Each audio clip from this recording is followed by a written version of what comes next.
Hoyoverse. No primos. No endgame. Brain rot. Long ago, these four nations lived in harmony, but nothing changed because they still live in harmony.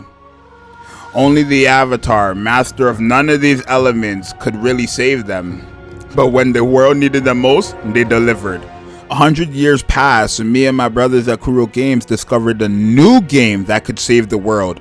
And even though it's a godlike game, everybody knows that Genshin Ufis are still coping. But I believe Wuwa can save the world.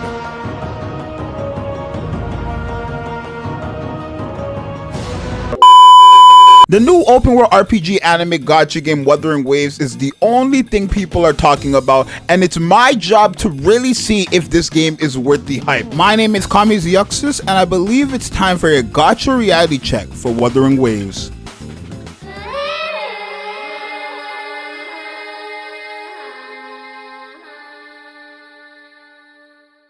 Wuthering Waves is set in a futuristic post-apocalyptic world after a catastrophe called the Lament wiped out most of humanity and caused unknown beings and monsters called the Tayset Discords to appear. Now that's some Wikipedia description I found online of the game, but since I actually played it and this is a reality check, let me give you guys the honest to God scoop. Since Wuthering Waves is a game that just came out 2 weeks ago, the story isn't remotely finished. So to help you guys determine whether you want to play it or not based on the story, I'm going to give you guys a simple description. Wuthering Waves is basically just an isekai where you play as one of the two main characters that you get to select, whether it's the male character or the female character. These main characters are called rovers, and then you meet friends along the way, defeat all the enemies and bad guys that come along the way, and then you live happily ever after. It's very simple to understand, but you can't expect everyone to like the story that comes with the game. So thankfully, Wuthering Waves actually has a skip feature that allows you to skip the stories you do not care for. Now, when I went through the Wuthering Waves story, I did find it to be a tad bit boring. That could be because it feels repetitive just with a new name and face, since most gacha games have this exact same storyline. But there were definitely times where, because of the hype and impactful cutscenes, I was more engaged into what was going on. At the end of the day, I do truly believe that when it comes to a gacha game and its story, it's a make or break depending on who's playing it. So it literally comes down to preferences. If you like it, then you like it. If you don't, then you don't. This is a story that only the human decides if they like it or not, but for me, I didn't like it much.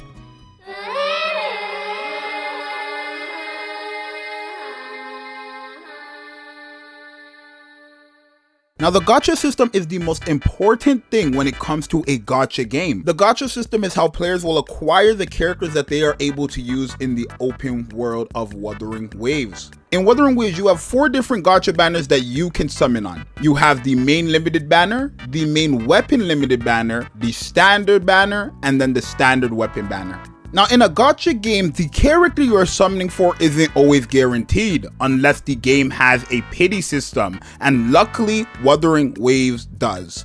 After a total of 80 pulls, you will be guaranteed a 5-star character. If that 5-star character isn't the main banner limited unit, then after another 80 pulls, you are guaranteed the banner unit. But Wuthering Waves does something different from a lot of other gacha games that have this exact same system, and that actually has to do with the weapon banner. In Wuthering Waves, there are no other 5-star weapons on the limited weapon banner. So all you have to do is a total of 80 pulls, and after 80 pulls, you are guaranteed the weapon of your dreams. Now, you are able to get either the character or the weapon before 80, but 80 pulls is the maximum you need to do to guarantee the 5-star pull. Now, getting the 5-star pull early isn't a rare thing since the rate for a 5-star is actually 1.8%, but since the guarantee is only 80 pulls for a 5-star, it kind of compensates for the lack of rate in pulling a 5-star character. Wuthering Waves also took it a step further beyond because they actually have a shop where you get currency through your summons that you can use to buy dupes of the 5-star character that you have on your account, whether it's a regular standard 5-star or the limited 5-star. When it comes to the standard banner, it's also 80 pulls, but there is no rate up character, so you're just guaranteed a standard 5-star at 80 pulls. But when it comes to the standard 5-star weapon, you're actually able to pick what weapon you want to go for before you actually summon, which makes it a selector banner. Overall, the way Wuthering Wave put their gacha system together is one of the best I've seen in a gacha game, and I honestly think this is one of the greatest gacha systems I have seen in a gacha game.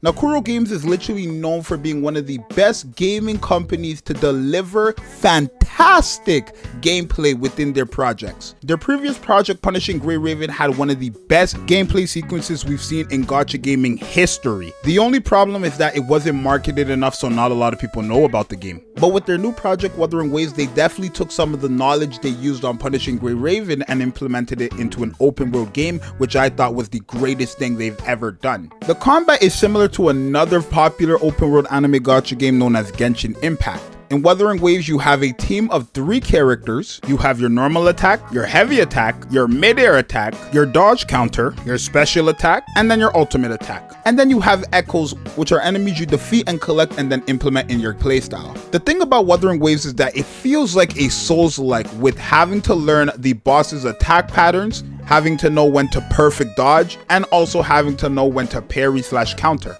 Not to mention the gadgets you can use for your combat and the QTEs characters have when you decide to switch into them. The gameplay feels so smooth that it genuinely feels like you're playing a AAA title game, and that's what I love the most about Wuthering Waves. Here's a little example of what you can actually do in the game.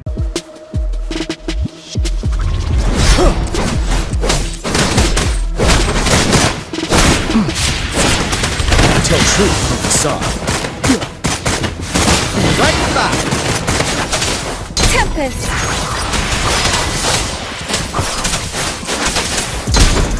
Shape the shapeless! Ready for battle. Fear no more. Wasn't that beautiful? As you've seen in the video, there's these little things that you can do as well, like attack cancel, use your gadgets to implement them in your playstyle, QTEs. They have all these different things in Wuthering Waves that you can use to really come to decide what you want to do in terms of how you play this game. And that's what I love the most about Wuwa. Their gameplay is a 10 out of 10. One of the best, if not the very best gameplay in gacha gaming.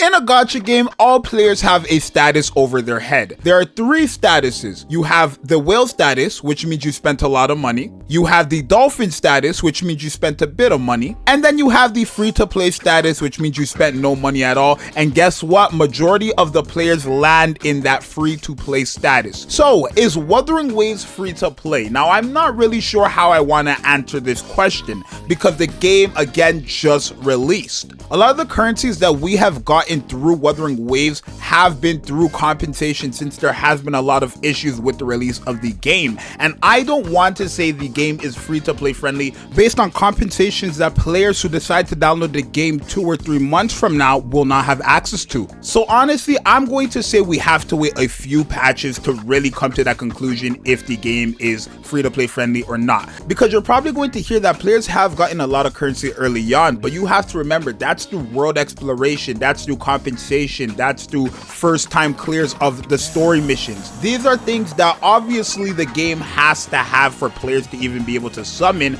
but how is the game going to give out currency through their events? How frequent are their events going to be? We have no idea since the game hasn't been out for months. If you are looking for my word, I do want to say the game will be free to play friendly through its entire period. I want to say you're going to get enough currency maybe to do a decent amount of multis on said banner, not for the character and the weapon, but definitely just for one of the 2. But besides that, again, this is just my word because we have no idea.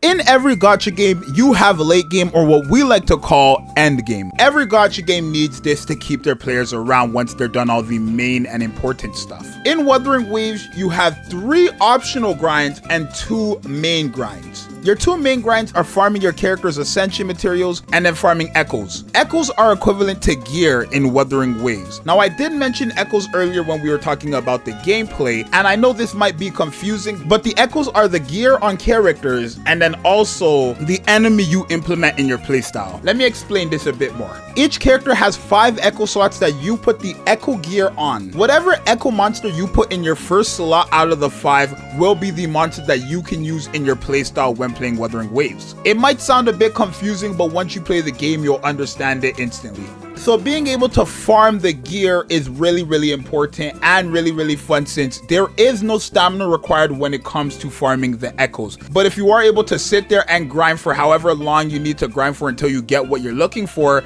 then this game has that for you as well. Character grind is pretty simple. You just farm the materials you're looking for. They're not really hard, but they are something you're going to need for upcoming characters. And then the 3 optional grinds I would like to say are Tower of Adversity, Elusive Realm, and Tactical Hologram. Tower of Adversity is equivalent to something in Genshin Impact known as the Spiral Abyss. It's basically a stage where you go ahead and fight monsters and you have to defeat them before the timer reaches its limit. It's a good way to let players test out their skills and to see if they need to go back and farm their character materials to make them stronger. Elusive Realm is equivalent to Simulation Universe in Honkai Star Rail, where you fight a certain amount of enemies, and for every enemies you defeat, you get a buff that's going to help you for your next fight until you reach the boss. It's very simple. You do get rewards from it, and that would be your main reason for doing it. Besides the rewards, there's no other real reason to do it. That and obviously having fun. And Tactical Hologram is by far the hardest one yet, where you have to fight a boss and defeat the boss within 5 minutes. These bosses are very difficult, and this is where your skills come into play. This is where you have to learn how to parry, you have to learn how to counter, and you have to time your attacks, or else you will lose to these enemies, no matter how powerful your characters may be. Overall, there are different choices and options for you, so I am grateful that the game has that, at least for the players who decide to stay with the game for longer than just 2 days. But you guys definitely let me know down below, because that's more of just a personal preference than a fact.